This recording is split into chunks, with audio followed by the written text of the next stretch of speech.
right. Welcome in. Welcome back, folks. This is going to be a good one. This is interesting. Welcome into an edition of John addresses viewers' emails that disagree with him when it comes to Notre Dame topics edition of the Always Irish Show.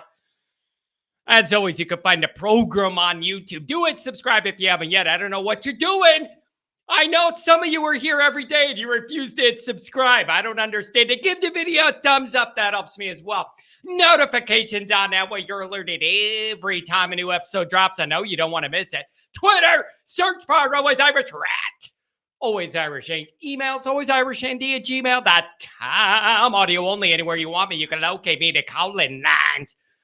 312-988-15. Call and tell Johnny all you've heard and seen. Maybe from now on, I'll have the microphone on the right way. Amateur hour mistake by myself. I'm grounded. Idiot. Fighting Irish Wire. You type it into Google. Notre Dame stories come out of your machine. It's amazing. And also, don't you dare for a second forget it. July 9th, Sam Hartman's first public NIL autograph signing. It's taking place at Forever Young Sports Cards, Crown Point in Diana Jones. Sponsored by yours truly. We're going to have a great day. We got a lot of plans for it. Gathering, talking about Notre Dame, meeting Hartman, wishing him good luck, getting an autograph, all of that.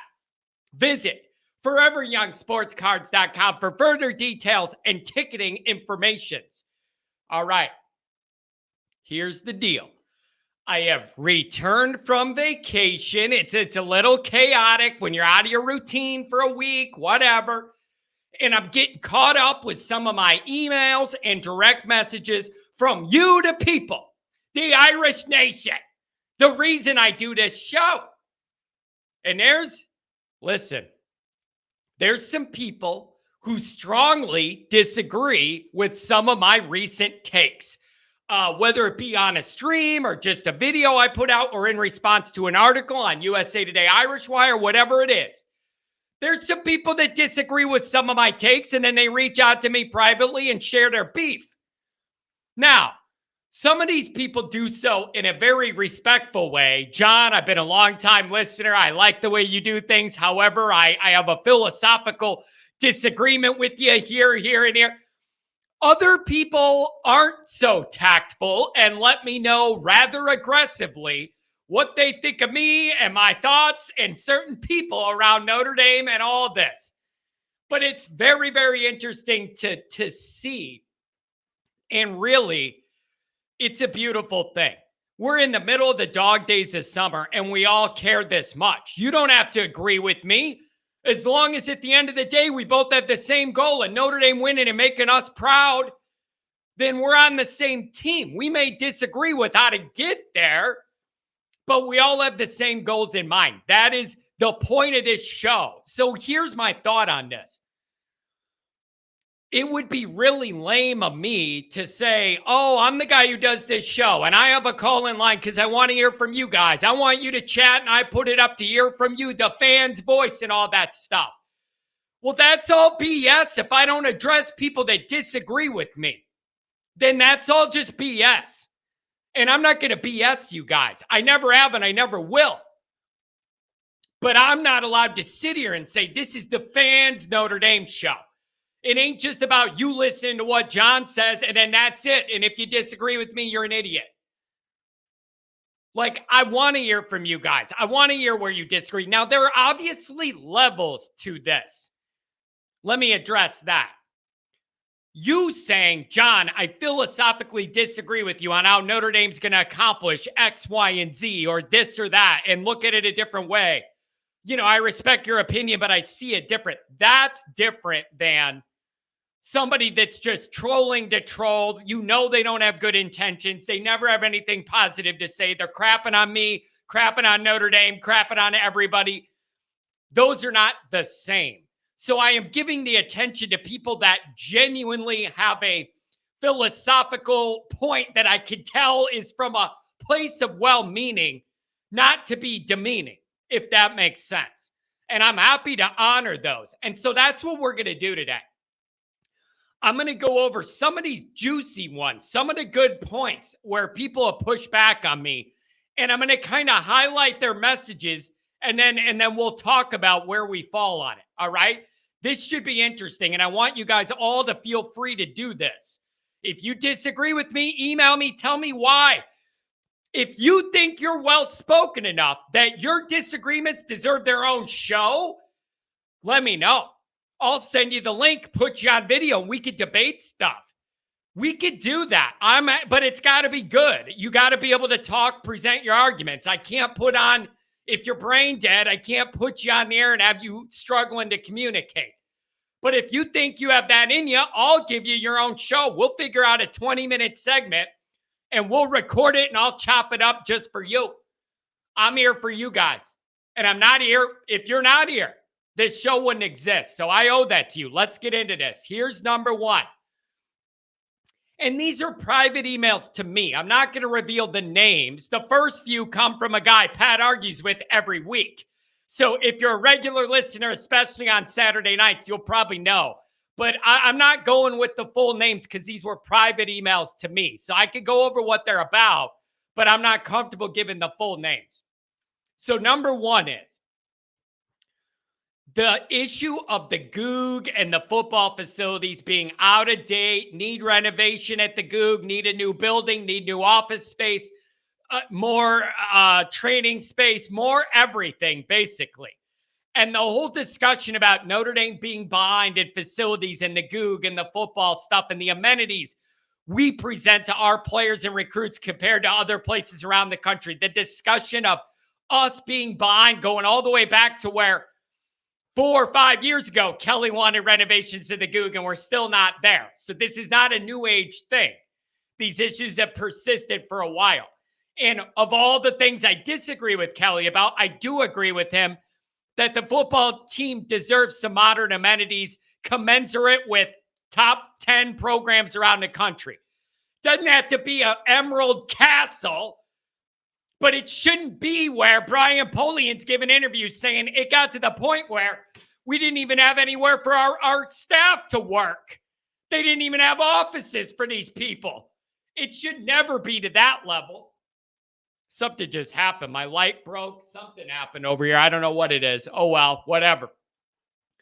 So it doesn't have to be an Emerald Castle, but it should not be a constant talking point that Notre Dame's behind in that area. It doesn't have to be luxurious like mint top in the country, but it just can't be a talking point on the negative end either. Can't it just be in the middle? That's all I'm saying. I don't need the best, but it can't be one of the first things people talk about us being deficient in when it's the easiest damn thing to fix. Get the money, build the building. It's not that hard. So regarding that discussion, I went off about not liking that and we're behind and what that does and whatever, okay? It's an annoying discussion to have my whole life, but here we are. The emailer saying that premise is false. Says that these modern amenities in the locker room and the luxurious features and all that new age stuff, that those are nice to have. They might be cherries on top, but they're not the main pulls of talent to these places anymore, the way NIL is. And that we as fans need to focus less on that part of it, the building part of it, and realize that now it's more about literal money talking in terms of NIL, and that we need to get over this and quit talking about the Goog in this way. Now, my response to that would be that if we're going to say it's more about NIL than these facilities and how modern and fancy they are, even if I agree with that premise, it doesn't help Notre Dame at all. We're in a bad spot with that too. So if we could pivot into something Notre Dame's good at, I would love that. But if we're pivoting from the facilities aren't good enough and the kids are more worried about NIL and we're not a major player in paying these acquisition fees, that's double losses. I don't see a solution there. We're double dead. We are double dead then. Because the facilities are buying and we're not a leader in NIL. We don't do pay for play. We're not doing the acquisition fees, I've noticed. I don't know who started this, but we're moving away from pay for play because that's a dirty word. And now I see all this talk of acquisition fees. And I went over in my stream the other day. I believe it's Arizona. Every scholarship guy gets $100K a year. I don't know how public that is, but I know people that know these agents that know people. And they're saying around 100K is what those guys get. And if you're a star, you can make more on top of it. But you're getting 100K a year if you're on scholarship at Arizona. I didn't say USC, Miami, Florida State, whatever. No, I said Arizona, who never wins anything and nobody cares. And their stadium's never full. And they get $100,000 a player. All right, it's good to know. It's good to know. But even if I agreed that showing off those facilities isn't the pull that it is, if the pivot is saying that NIL is, then I don't have a good answer for you. We're outdated on the Goog, and we don't pay enough to compete for acquisition fees for the top enough of the top level guys. I'm not going to say none, but enough of them to get Notre Dame where I want. You'll still find a 5-star that the family's bought into Notre Dame and all that. But are you going to have enough of them on your team to get over the hump overall? That's my issue. I'm not going to say you're not going to get any of those top guys. It's going to be really hard to get enough of them on offense and defense all on the field at the same time to get over the hump. That's my worry. So that's one part of this. Let's move into another part of it. I could ask, if a guy wants a fat NIL deal and he isn't seeing what I hate this discussion. If a guy wants fat NIL and he isn't seeing what the facilities look like is impressing him, isn't that a lead-in? Like, aren't those connected?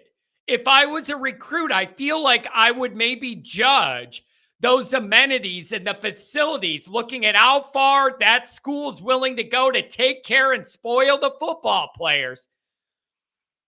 Maybe it's not right, but I would connect those two in my mind.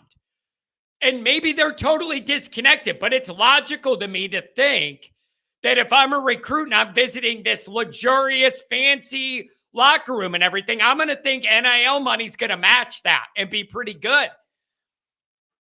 Because I'm seeing how much they invest in the football operation, and I would anticipate if they do that for the locker room and the training facilities and all those amenities, NIL would follow suit, and that it'd be a priority to take care of me there too. That's my biggest issue with this.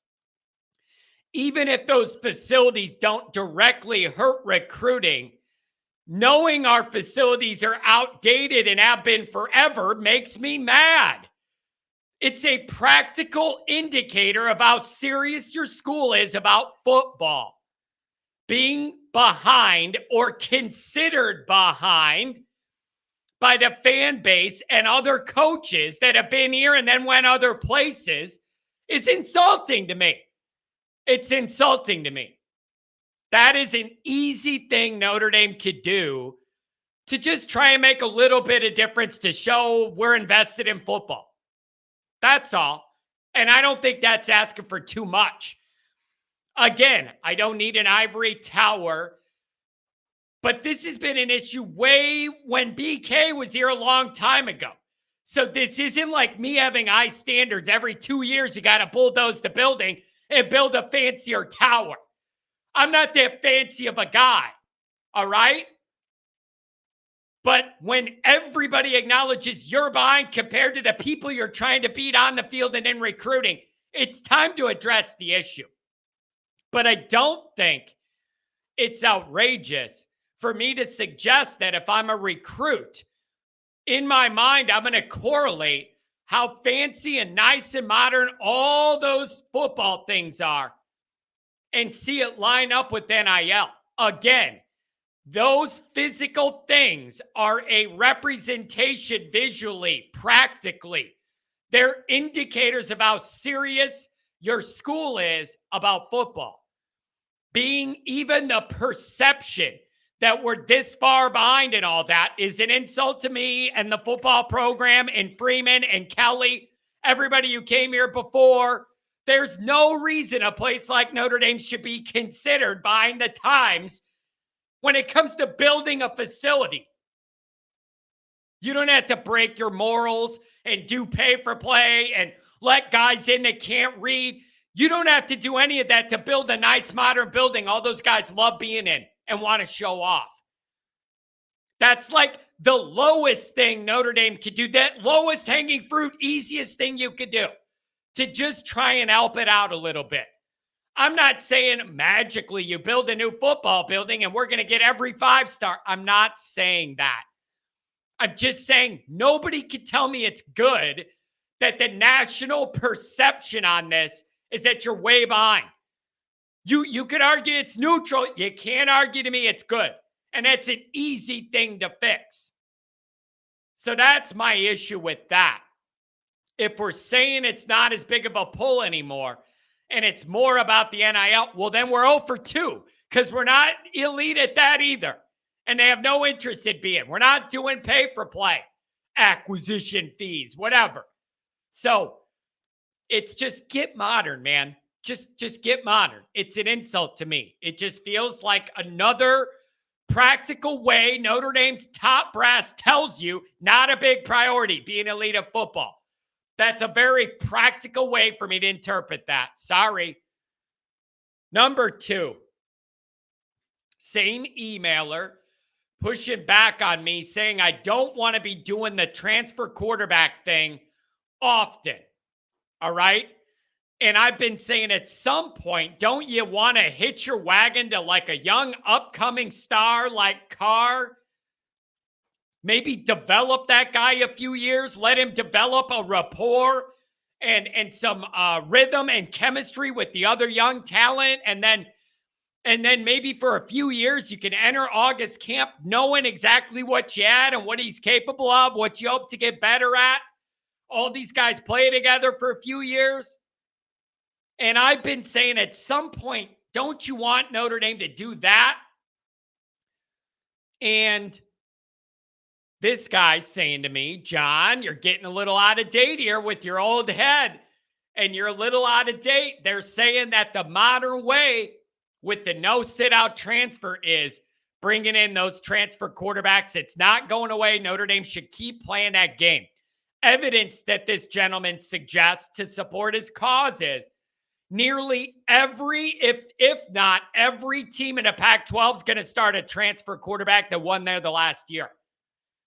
And Notre Dame's done it twice with Hartman and Cone. Here's what I think about this. If it's Caleb Williams or Sam Hartman, sure, go ahead and bring those guys in. Because I know that I am confidently sure they're better than anything we have already. My issue is, that's easy. My issue is, how often are those guys at that level going to be available? And number 2 is, if they are available, how often are they also going to be interested in Notre Dame? I just think that's going to be hard to find guys at that level. And I'm not saying Hartman's at Williams level, but like those are the top 2 guys the last 2 years.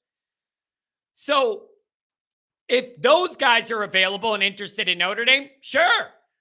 Why not? I agree with you.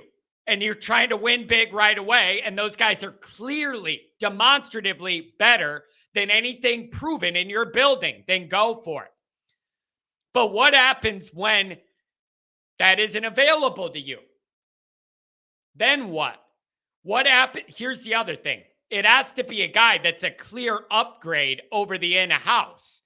If a guy's a grad guy and has experience, but he doesn't impress me that much, and he's in his last year, I might rather go with Carr and get him ramped up with some chemistry and believe in him early and let him work it out for a couple years than go with the guy that I'm not even sure is even better than him now. And it's one and done. There's no chemistry to be built. You either win big and then he's gone. There's no building blocks there. And then you get in this rotation. How many times are you going to do that? There's instability there. You're going to make the guys already on your team upset. Where do I fall? Am I going to get bumped down the list? Like, I just don't know how often Notre Dame's going to be able to do that and make it work. I feel like the transient team idea is easier said than done for Notre Dame. I think it's easier to keep doing that elsewhere than Notre Dame just because of all of the Notre Dame-iness that comes with Notre Dame. I don't know how else to say it. And so, sure, if a guy is clearly better than anything we have, go for it. But it's like, do you want to risk a one-year guy you don't know is that better than Carr to maybe piss him off to where he leaves? You don't have him, and then we're doing this perpetually? I don't know. So that's my position. If a guy's clearly better, like Williams and Artman, fine. But if it's a middle grade guy, just that has more experience, but I'm not that impressed, then we're going to have an argument. Because I might say, invest in the young guy. Let's develop him and see what's up. Or bring that guy in, but don't promise him the job. Give Carr every chance to beat him out, or Minchie, or whoever. This is going to come into play in 24. We're going to have to see what quarterbacks are available and then compare that to where year 2 Minchie is off a red shirt and where Carr is coming in right away. That's going to be a major discussion in 24, where that is at. So if you could upgrade. But I just don't know how many years that's going to be available to Notre Dame that those guys are interested in us. And then we're just going to have a debate of, if it's a lower level guy, where does it make sense to do that versus going with the younger in-house guy? That's going to be a big debate, and that is a name-by-name situation, depending on who it is. But I do appreciate, I didn't realize almost every team in the Pac-12 is going that route. But if you think about it, it does make sense. With the no sit-out transfers, guys that aren't winning a starting job, they're going to go somewhere else where they are. Drew Pine, for instance, in the Pac-12. So I don't know. That's my opinion on it. Now, let's move on to an angry tirade. That guy was respectful. Let's move on to an angry tirade I got a Twitter direct message about during one of my live shows. This guy was not very happy with me and had some very choice words about me being in the bag for Freeman and defending him in recruiting. This guy says that Freeman's basically incompetent for allowing some of the recruiting that's taken place on the defensive side of the ball in this cycle. Guys that are down in the 800s and the 1,000 rankings, nowhere near the real world of talent we want, saying, John, you got to quit defending Freeman. How is he allowing this to happen, that we're dropping that far down the board for these projects? This is not okay, and all you're doing is carrying water for your guy. So, brutal message for me with some very choice language in the beginning. Doesn't offend me, though. If it did, I wouldn't be highlighting your point. So here's my point. I know Freeman's work ethic is not an issue, but do you want to argue that maybe what he's working on needs to be redirected? I'll entertain that. If you're telling me, yeah, he's working his ass off, but is it on the right things? If this guy's going to say to me, he better be recruiting the whole defensive recruiting class alone then, because what these other guys are doing and he's signing off on isn't good enough. If you want to argue that, I'll listen to that. I'll listen to that. If you're telling me he needs to refocus his time, take the reins on being more involved on defensive recruiting specifically, all right, I'll listen to that. But it isn't because of effort the way it was with Kelly very clearly. It's not. So if you want him to take over all the defensive recruiting, fine. Messaging's not an issue. Energy's not an issue. Actually putting in the work's not the issue. Maybe it needs to be redirected where it's at. I'll entertain that. I will. This guy's the best pure recruiter I could think of that Notre Dame's had in a long time.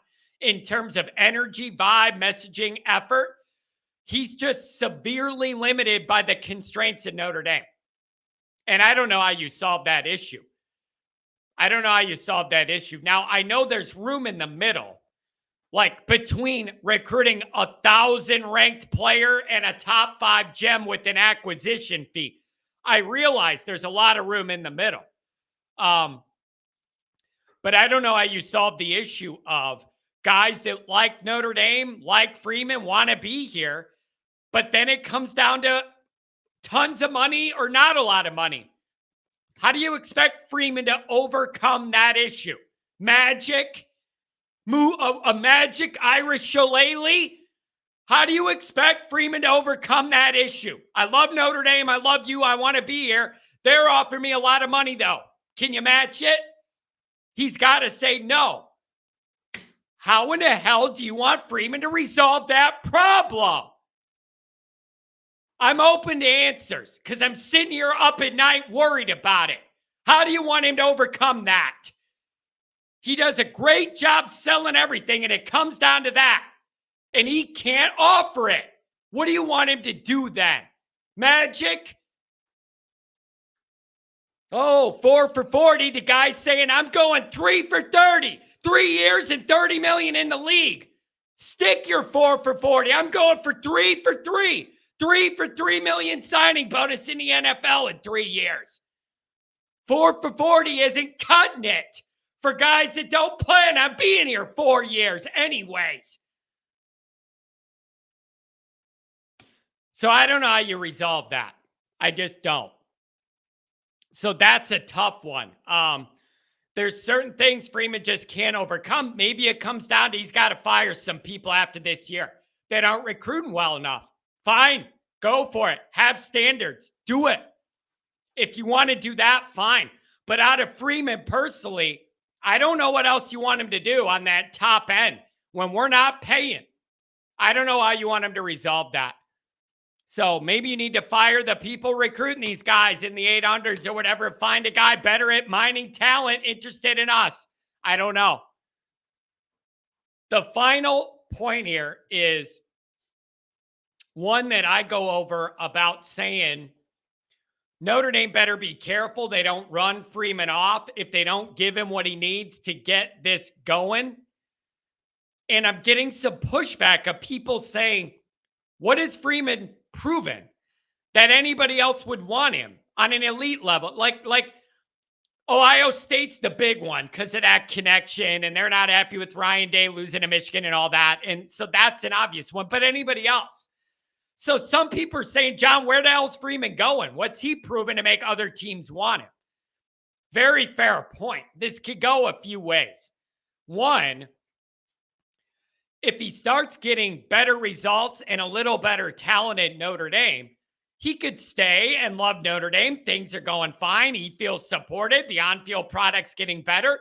And he sticks around through the first 6 years of his deal or whatever. The first deal, great. That's the best scenario, right? If he gets marginally better, though, but not elite, but marginally better, whatever, other schools may approach and say, listen, you're doing pretty good here at Notre Dame. What if we didn't hold you back at all, though? And we let you get the guys you want, pay the money you need, not worry about the grades. Bring in 15 undergraduate sophomores to build up your depth, no issues. NIL out the ass, no issues with any of it. What do you do then? That might be enticing for Freeman if he doesn't feel like he's being fully enabled to let his skills shine at Notre Dame. And if he's frustrated, it feels like he's being held back and he's doing all he can do in recruiting, but can't get over the hump because of these Notre Dame specific guardrails. Somebody else could entice him. It doesn't even have to be Ohio State. It could be somewhere else, but they say no restrictions. Tell us what you need. We're going to give it to you. That could entice Freeman or Freeman's agent. I don't know. The other way it could go is Kelly style. Not elite, not bad, 9-3, 10-2, 11-1. We don't get over the hump. He does an above average but not elite job. We're not going to be thrilled. Freeman might not be thrilled, but it's okay. But he isn't good enough. Other people want him. That's how you end up in Kelly land. That's how you end up in Kelly at Notre Dame land. Pretty darn good, but not getting over the hump.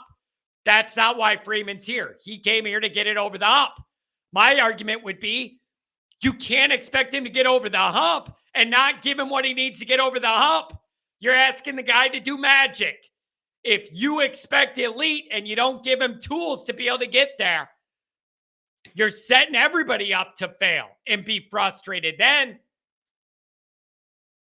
So my overall fear with that is that eventually he just feels like he's doing everything he can in good faith here within Notre Dame's guidelines, and he's not getting the support it takes to get the desired results. And he might figure, why am I going to run myself into the ground with all this? Running into these self-imposed hurdles the top other football places don't have to deal with. He may just get sick of that life. And who am I to judge him if he did? So that's my worry. And the trickle down of that would be, it would be negative PR central. It would be like, you brought this guy in here, great recruiter. He couldn't get it done there. He wanted out of there. Who wants this job now? That's going to be in the water. When the Ludwig thing didn't happen, there was a bunch of African-American reporters saying, I already see this. It's the oldest trick in the book. You hire the black guy and you don't give him what he needs to win, and then you blame the black guy when it doesn't work out. Notre Dame doesn't want to go down that path either. But right after Ludwig, I already saw those articles and podcasts and YouTube videos coming out saying, I've seen this before. You hire that guy, but you don't support him, and then you get rid of him or he gets sick of it and leaves. Notre Dame doesn't want to deal with that blood in the water to get their next coach. So you got to think of that PR angle too. But I don't know what you do about getting enough 5 stars into Notre Dame in the modern era.